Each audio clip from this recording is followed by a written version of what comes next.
Here we are with Bijou. We just are coming out this morning after having some free play in the backyard with our Dalmatians. And we're working on just sitting here patiently. You can see we have a nice loose leash.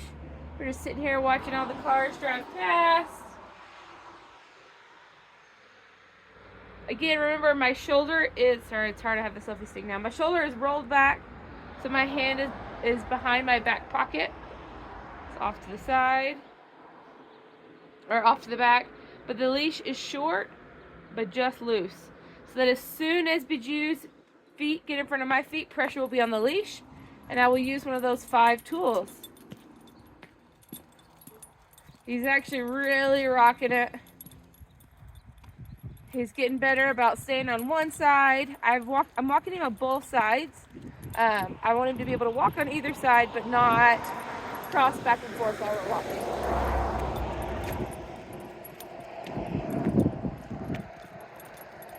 Still got those nervous puppy tendencies, which is totally fine.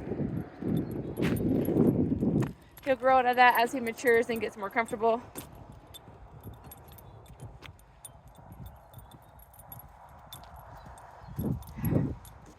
So we're just working on being calm, cool, and collected on the leash and having a nice loose leash.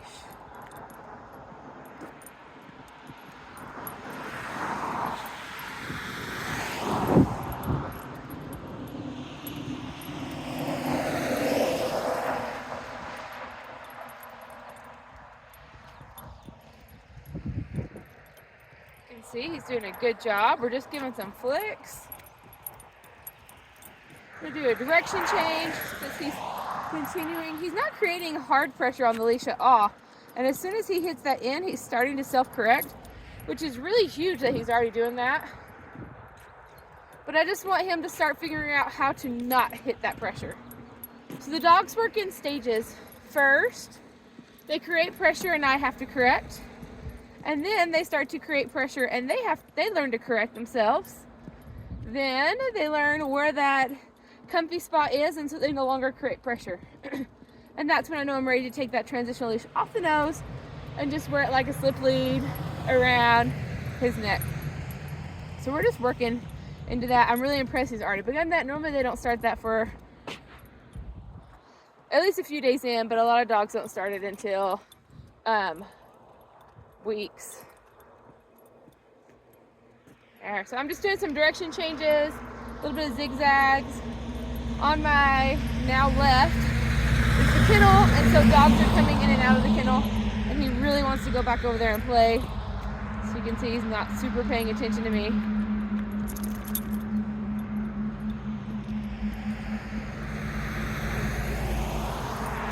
Do some of the zigzags. So remember, my 5 tools are the flips, the reset, the zigzags, the direction change, and the rollback.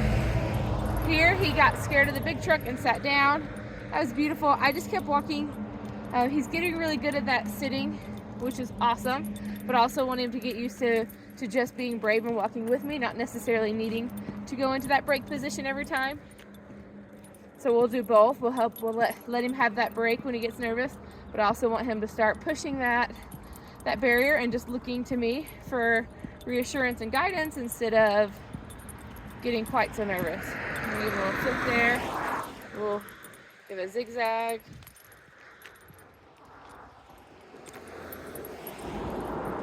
Again, he's doing a really good job. He's just not quite paying attention to me.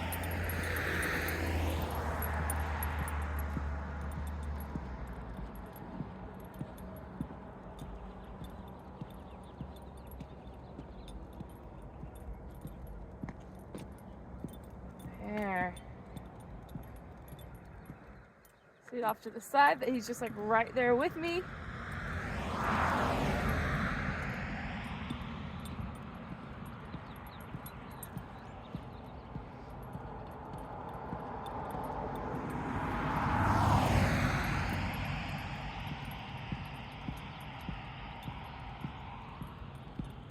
He's got a little limp going on this morning.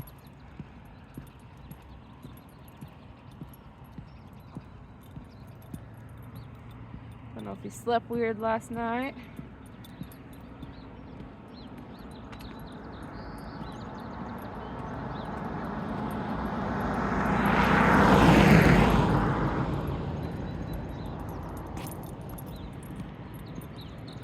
And so we're just gonna keep practicing.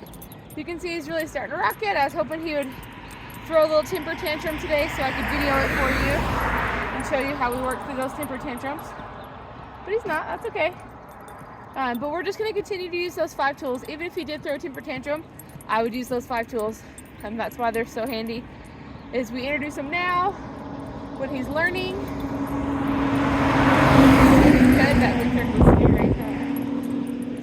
So that way when he does have those meltdowns, he's able to recall that.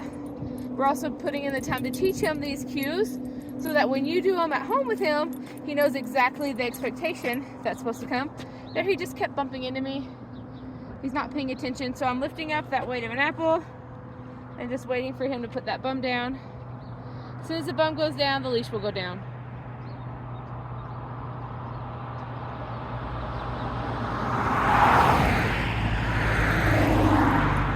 Do you remember yesterday he was pretty quick? Today he's being stubborn. That's totally normal. Usually I get my hardest pushback on day 3 or 4, which is great because we need to see that, because they're going to give a pushback to you when they get home, because they're going to say, whoa, we never had any of these rules. What makes you think you're going to give me rules now? And I wanted to show you how to work through that, because it'll just come and go once he realizes you're not going to change and that your expectation is the same. This training will just kick right in and like, okay, I gotcha. I already put up a fight before, it didn't work, so I know it's not going to work now. So we're just going to keep practicing our walking.